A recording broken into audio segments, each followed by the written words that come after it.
which ironically many indigenous cultures already know about because they were doing this stuff for thousands of years before we tried to put a system on. You know, so for example, every indigenous community has some variation on the energy body, has some variation on the chi channels that run through the body, or the chakras as energy centers, or some other way of representing that kind of stuff. And, you know, we're now bringing sort of Western rational thinking to this and taking all of these Lego bricks and putting them together and going, actually, there's a whole system here that we can work with. To the point where now we can photograph the biofield around the body. We can even video it. Like the Russians developed, I can't remember the guy's name, but he developed a video technology where real time you can video somebody and see their energy field changing as people are working on them. There are videos coming out of China of amazing healing practices where tumors are literally shrinking on camera in real time through the intervention of, you know, some Eastern healer who works with chi and body energy. You know, what we suffer a lot from our medieval history because of the influence on religion on the Western world. Yeah. Because, you know, as a way of creating political dominance and religious dominance, certain practices were forbidden, were banned. You know, women were literally burned at the stake. Yeah. And accused of being witches. And that whole trauma, that whole cultural trauma still carries through today. Right. To the point where, you know, real scientists are afraid to go into this area because they believe it's going to be a career killer. You know, because it just, you know, they might believe in it themselves. And what I find ironic is that the number of hard scientists who also believe in God. Right. And yet if they applied their burden of evidence or their burden of proof to religion, you know, it simply wouldn't pass because religion is faith-based. Right. And, you know, so you've got this sort of this duality, this paradox where cultural influences are actually influencing science and the exploration of science. Right. And they're limiting the exploration of science in certain ways to certain very restricted areas. Have you ever heard of a book called Science of the Mind? Science of the Mind, I haven't read it. Yeah, so I was reading that book and I got another insight that was pretty large. They had talked about when babies are born, that babies, you know, like when we come out, we're very spontaneous and flowing. You know, we're tapped into a source. We're connected probably as full as we can be when we're born. Yeah. And then as the environment subjects us to opinions and judgments and control. Right. Yeah. And it says that as they get older, they get more subjective. And then what that does is it cuts your body off from the flow. Yeah. And you're not as flowing from your co-creator, you know, subconscious level that's very broad and diverse and, you know, kind of limitless. So there's a very famous person in the energy world called Barbara Brennan. And Barbara Brennan was a NASA physicist who worked on Barbara worked on the Mars program. You know, we've gone to the moon, we're going to send people to Mars. So when we send somebody out there in the tin can and we come across something floating through space, how will we know if it's a life form or not? Because on Earth, we use all of our physical senses to, like, we can touch, taste, smell, hear, feel things. Right. And we can see them. When you're in space, we can't do that. So we're relying on sensors to give us information. So the challenge is, well, how then will we know if we find something, if we're even measuring the right thing to determine if it's a life form? And so through her work, and you would think, okay, this will be a very left brain person. Right. But through some of the experiments that we're doing, her ability to see energy fields triggered. And then she remembered that when she was younger, she used to be able to walk through the forests where she lived in the US with her eyes closed and not bump into the trees because she could physically feel them. And she could feel the energy field of the tree, and she could navigate herself around and between the trees without actually walking into anything. So there's a case of somebody who had the ability, shut it down, and then when she needed it, it came back up again. The military guys will all tell you that there are certain situations where, you know, we have this natural ability, latent ability that we shut down. But when you're in situations of extreme danger, it switches back on again. You know, and they'll all tell stories about the guy who knew what day not to go out on patrol because it was going to be ambushed. The guy who knew which way to step to avoid the booby trap. The guy who just knew something was going on. And in fact, when they were looking for viewers initially for the remote viewing unit, that's where they started to look. They started looking in reconnaissance units for guys who seemed to have exhibited these unusual survival traits under extreme conditions. Because again, they didn't know where to start. So, you know, and they had to look internally. So they thought, well, let's have a look out there. Yeah, I mean, it is fascinating. But then there's also these cases of children who, around the age of 2 or 3 or 4, you know, say to the parents, "You're not my parents. My parents are over in the town with the blue church, and the swimming pool." You know, and the parents are going, "What the hell are you talking about?" Or they start talking about how they were killed in a previous life. Right. Yeah, I've seen stuff like that where somebody said they were a pilot and that they flew planes, and they looked up all the research and everything was completely on track. And we're talking like some kid that's maybe 7 or 8 years old. Yeah. So he had a whole thing about, from an early age, he was drawing Japanese zeros, shooting things and blowing things up. And it turned out that he had full recollection. He was able to look at photographs of members of a squadron and identify them, and actually met relatives of those people and was able to talk to them. And this kid was very traumatized, you know, and when they actually brought him to the place, he identified where his plane crashed out in the Pacific. The parents, who were very Christian, you know, and found this really hard to deal with, they actually went with it. And they brought him out to this location, and they did a ceremony out there. And literally overnight, his trauma just disappeared. And he started drawing nice, happy pictures. He was normally just a kid. But then there are also cases in countries like India and Ceylon, where researchers have looked into stories of children describing these past experiences. And there's one famous one of this kid who was born with this huge birthmark that went from their top of their shoulder right across, diagonally across their body. And it looked for all the world like a tire mark. Right. And this kid described how, you know, these weren't his parents. He was actually killed. He was run over by a truck. And he described this other village, which was like a couple of 100 miles away. Now, this was a poor family. They wouldn't have had the means to even travel over there. And so the investigators, scientists from Iceland, I believe, they went and checked. They went over to the location. They went into the police, and they said, "We have this story about this guy named X, and he was run over by a truck." And they went, "Oh yeah, hang on, we get the file." And they pulled out the autopsy file and opened it up and showed the photograph. And there was the photograph in the morgue of the guy lying on the bed with the tire mark running across his body diagonally from shoulder to hip. Oh, wow. You know, so, you know, traumas can carry over from one life to another. And there's a huge business in past life regression where people are going in and looking at those stories. Right. Because whether it's a DNA thing or whether it's some kind of energetic pattern or whatever it is, somehow or other it's still influencing people in this lifetime.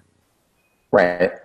Yeah, so, I noticed when you look at reality right now, I mean, this is just my perception. And again, you know, we all have like certain programming, but I see right now with everything going on with like systems and religion and politics and government and news.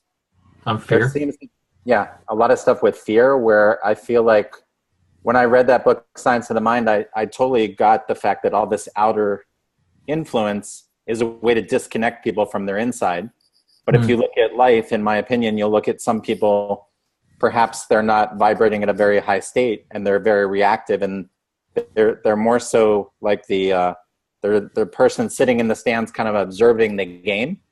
Yeah. And then as people raise their vibration, they're actually doing something about the game. And then as people raise their vibration even more, I feel like their thought and their imagination actually creates their reality. Yeah. So even within our little, our planet Earth here, I can see all the total levels, and I noticed that when all this fear is induced, that people actually can't look within. It's hard for them to connect. It's hard for them to stay in that state, because you even look at like causes in the world where people are for, being a vegan, or they're for peace. But then what happens is they have this great, coming from the heart space place where they really care about stuff, but they're now pulled back into conflict and confrontation, where they go back into like the emotions of anger or upset, which then takes them back down. Oh, so the other one is the other big one as well is fear of loss. Right. Right. Yeah. So fear of loss, whether it's fear of loss of identity, fear of loss of belonging, fear of loss of connection. So how important do you think vibration is, and being focused on stuff that comes from a creative and imaginative state is versus reactive state? Oh, I think it's absolutely crucial. It's critical to be able to hold that space. I mean, at the moment, it's like living through George Orwell's 1984. Right. It's not lies. It's fake news. I mean, seriously, who came up with that one? That's brilliant. And yeah, you can find. So we can find our own positions on things, but then when we start to dictate to other people that this is the only truth, then we're dropping down in the vibrational ladder. It all comes. I mean, for me, it all comes back to self, to personal responsibility, and the more. I mean, like we weren't taught this stuff in school, but the more you realize how much we are driven by our own fears and desires, and our own memories, how much we are influenced by media, by mass media and culture. How much? I mean, I'm going to get killed for saying this, but who made Kim Kardashian a celebrity? Right. What's all that about? Right. When you think of, we have the most amazing means of communication, and it's full of reality TV shows about stuff that's just somebody decided we'll make this interesting. It's almost like going back to the Romans, give them bread and circuses, and it'll distract the plebs, the peasants. Like, do you feel when we come into this universe, and we're newborn, by the time we're 20 or 30, I mean, I'm almost intuitively understanding that a lot of us have all these programs that are now automating and kind of running where we're going with things in life, and they shut us down from maybe some of the greatest gifts that we could ever depending on your context, depending on your personal context, the support you receive, the inspiration you receive from those around you who say it's okay to be you, right? To the experiences that you have of self-supporting yourself and achieving things. So young kids who start off in sports, and they have some really positive experiences to that, and they like this, and so they stay with it, and they become exceptional sports people. And you may look at them and go, wow, they have manifested their life and they've done this. They're still a bag of beliefs. They're still a bag of emotions. Right. Build a meat taxi with all this junk that they're dragging around behind them, that they're constantly battling against because it's impeding their performance or it's impeding their ability.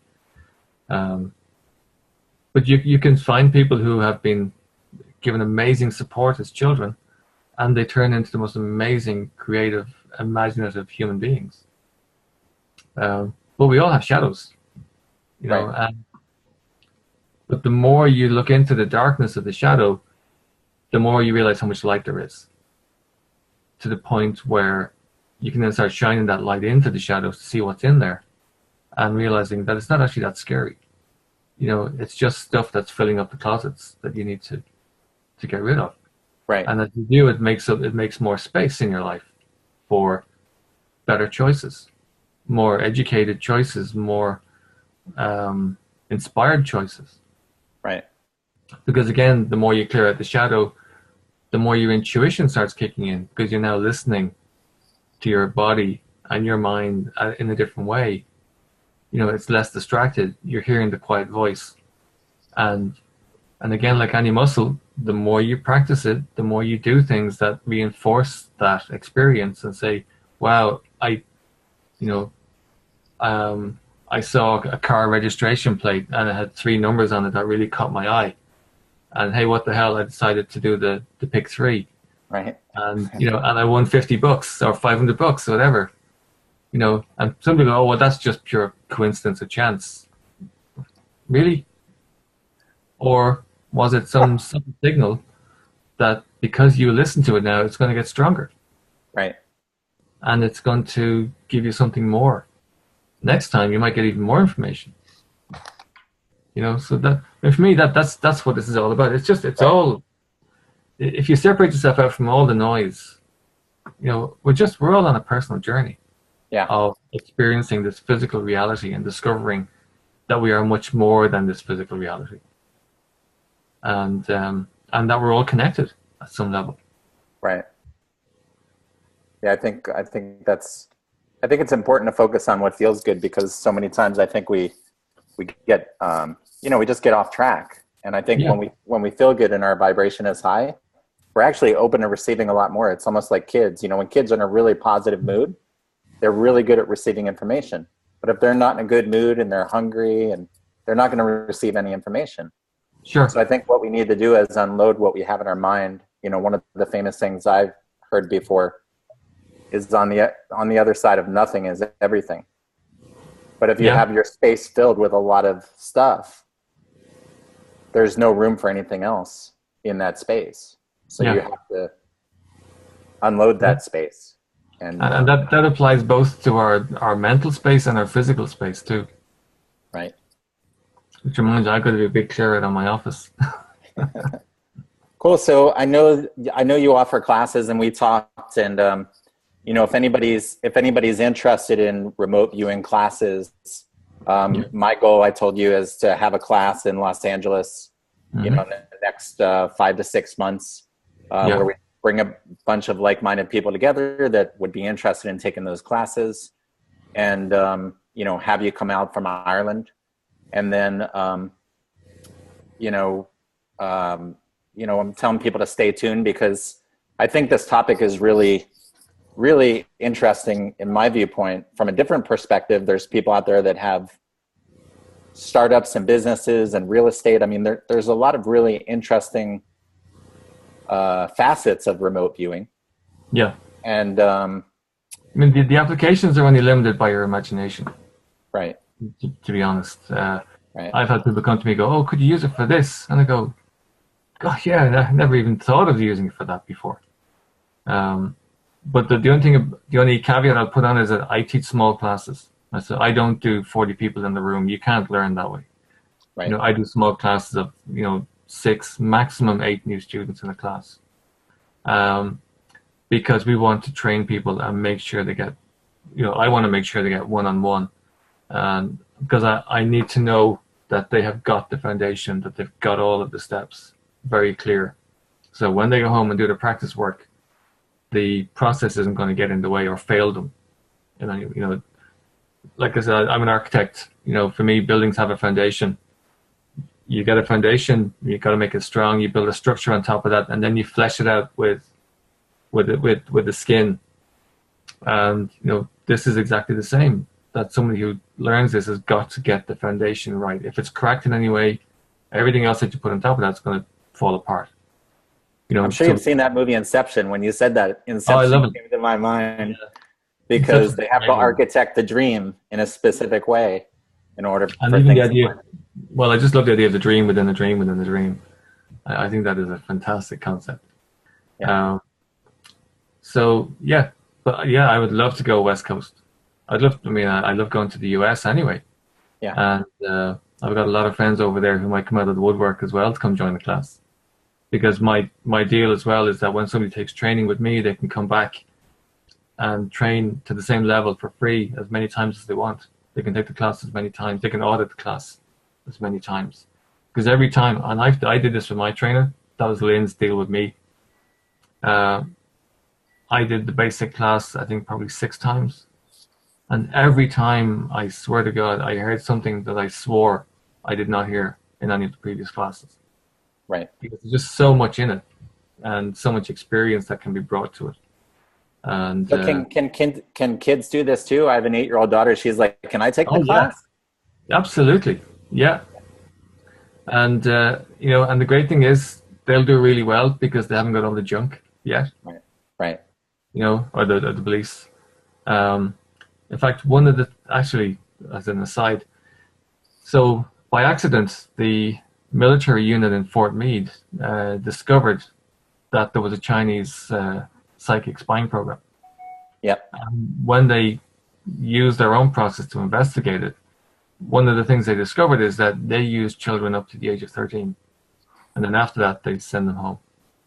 Right. Because they were probably quicker and faster studies. Quicker, less questioning, it's fun. But then when puberty hits, like it all kind of goes downhill. So it's easier to work with the kids and to control them, in effect, and develop their abilities than to work with teenagers. So that's one of the things they discovered about China. Cool. So I appreciate you coming on. We'll definitely do another one and some podcasts too. The whole purpose of eLive Freedom is to raise people's consciousness and awareness. And as I thought about, when you had emailed me over the information this morning, I'm like, wow, we're all just gifted human beings. The fact that we can tap into these incredible gifts if we actually pay attention and we're not distracted by all the minutia, right? So yes, yeah. It's just really, it's mind-blowing to me. So any final thoughts you want to say as we close out the Facebook Live? One of the unexpected benefits of learning how to remote view is that in learning to hear that subtle inner voice and to become more aware of those perceptions around you, you become very, very sensitive to your environment. And you become very sensitive to what's happening and things that you're hearing. And to the point where people will look at you and go, are you psychic or something? And of course, like, you're not. You have learned to play the violin. You've developed that muscle to the point where it becomes your best friend.